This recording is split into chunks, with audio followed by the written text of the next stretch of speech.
Here we have the amazing 1990 movie Teenage Mutant Ninja Turtles figures from NECA Toys, GameStop exclusive in North America. Now these figures came out in the winter of 2019, around February or March, and they sold out almost immediately. Very difficult to find in stores. If you could find them in the GameStop stores, you were typically only going to be able to find one or two of the characters, and it was very difficult to complete the set. Lo and behold, GameStop now has some product back in stock. I'll go ahead and put product links down in the video description box below in case you want to stop listening to me talk and wax poetic about these wonderful figures and actually go ahead and buy the 4-pack yourself. Currently, they are only available in a 4-pack, so keep that in mind. But right out of the gate, we have the leader himself, Leonardo. Looks absolutely amazing. One thing I did notice on my set, oddly enough, one of his katanas, they left the mold notch on there, so I need to clip that off because it kind of prevents his katana from going all the way down in the sheath. But the sheath itself is pretty cool. It doesn't drop the katanas any way, shape, or form, so that's pretty cool. Soft goods around the waist as far as his equipment belt, holds everything in place. Everything else is hard plastic.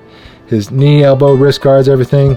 Accessories. Each turtle comes with 2 different hands as well as a pizza slice and a bandana. One thing that's cool about the bandana accessory, this case in particular, you'll notice his bandana sash falls onto his left shoulder. If I wanted it to go to the opposite shoulder, I would install this, and it does rotate on a little hinge there.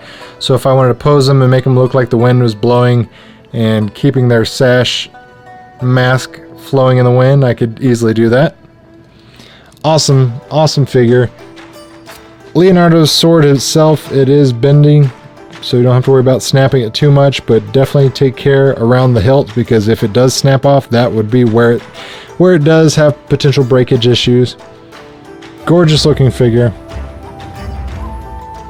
Then we have bad boy himself, Raphael, and one thing you will notice is that there is actually a running change between the first series that we got from GameStop in the winter as well as the restock that we got just now. So this restock, Raphael's head has some gritting teeth, so that is one running change that they've updated on this figure. He's got his trusty sai, of course, as well as 2 sheath holders in his belt. One great thing I really love about these figures is even though the shell is one hard piece, they actually have a pivot joint in the waist there, and Mikey's down. So you can actually move them in between the 2 parts of the front and the back shell. So that is really cool that they have that posability. The wrists go up and down, the elbow joints twist, the biceps, the shoulders. These things have all the articulation points and moving parts that you could ever want. And let's go ahead and move on to Mikey, since he was impatient and was jumping at the bit to get in front of the camera. So another rolling change they went with, Mikey's nunchuck now have a wire form instead of a cloth and or chain. You can actually wire pose these, so if you wanted the nunchuck to bend off in an L like he was spinning it, you can. Another amazing thing I like about Michelangelo is that he is a little bit different of the other turtles in that his eyes are wide open. You can really see excellent paintwork and detail they've done with the iris on the eyeballs of him. The other figures have a more frowned expression, so their eyes are a little bit squinty and it's harder to see those details. But excellent job. Again, comes with an extra pair of nunchuck with the wire. You can pose it or you can fold it as necessary. Everybody's lovable, likable guy, Mikey. And then we have my personal favorite, Donatello.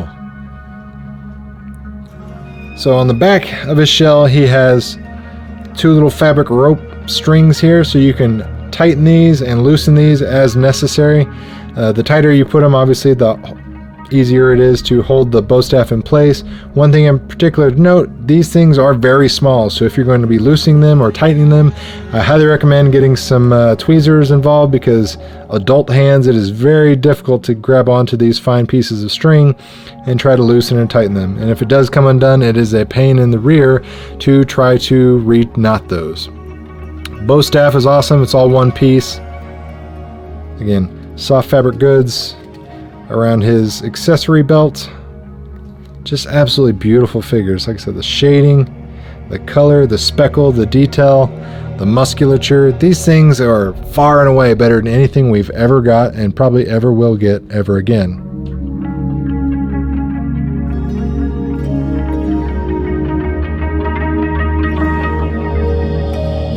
here we have the piece de resistance, the San Diego Comic-Con 2019 exclusive Capture of Splinter set from NECA as well.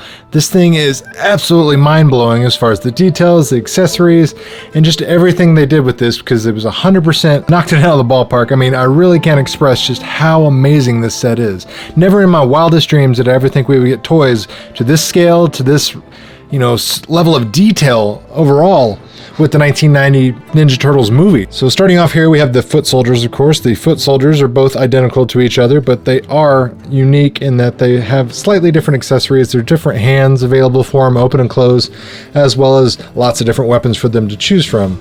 The weapons here, we've got, you know, a nightstick or a police baton, if you will. But let's go ahead and talk about the weapons in general. This is abundantly overwhelming how many accessory weapons they have. They have a bow staff, they've got the spear that Shredder attempts to kill Splinter with on the rooftop in the movie. They've got a nice katana. They've got a freaking battle axe. They got two sais, and they got two different nunchucks. So they got a chain nunchuck with studded ends, as well as the normal wire form nunchuck that you can pose, similar to what we got with the Michelangelo figure. But again, foot soldiers, they did a really good job on them.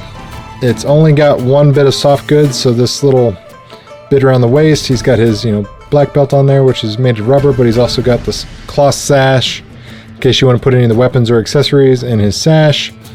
Also comes with a removable bandana, so you can pose it on the opposite end, if you will. Nice armor on the cuff.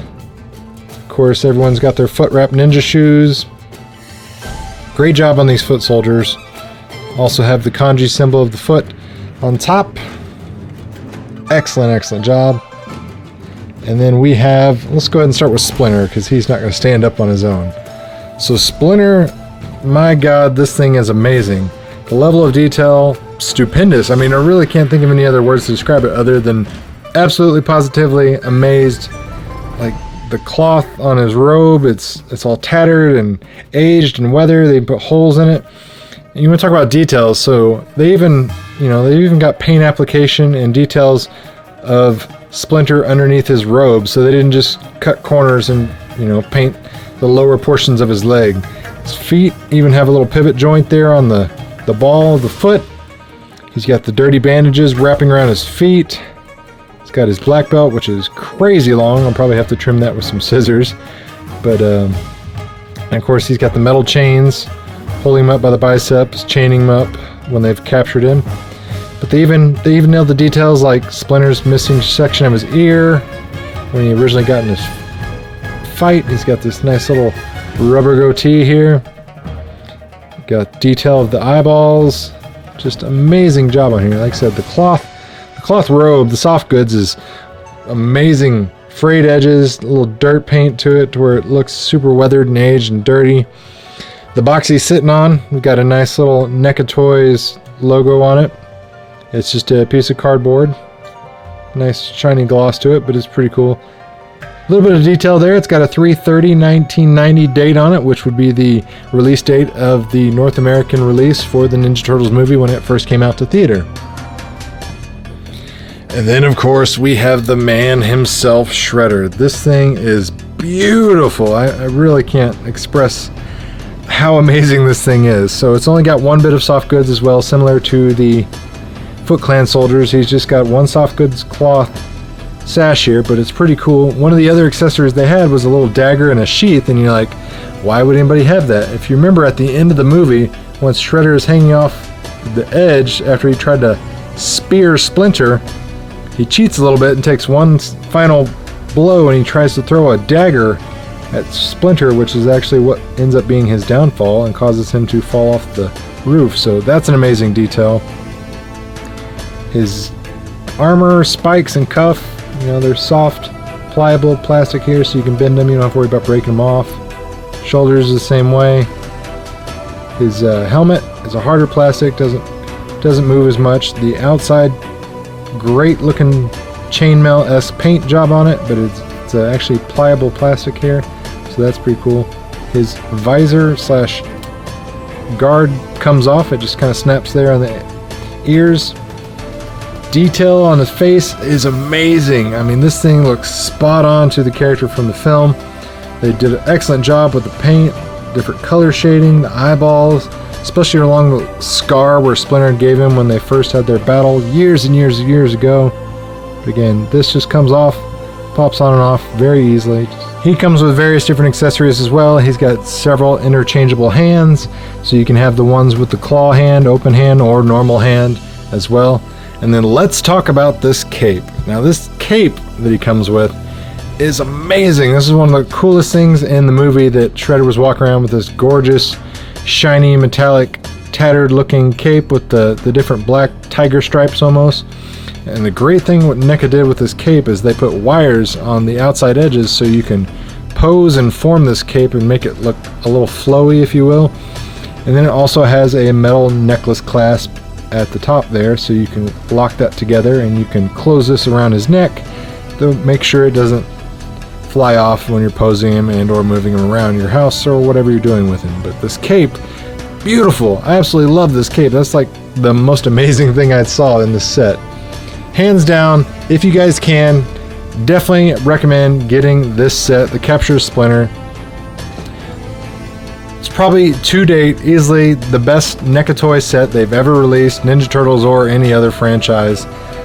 If you love or you grew up with this movie, I highly recommend you spend the money and try to get this. Obviously there's going to be some scalping on the eBay, but to me it is 100% worth the price you pay, whatever price you do pay, because never again will we ever see anything as remarkably good and as detailed as something like this from NECA Toys.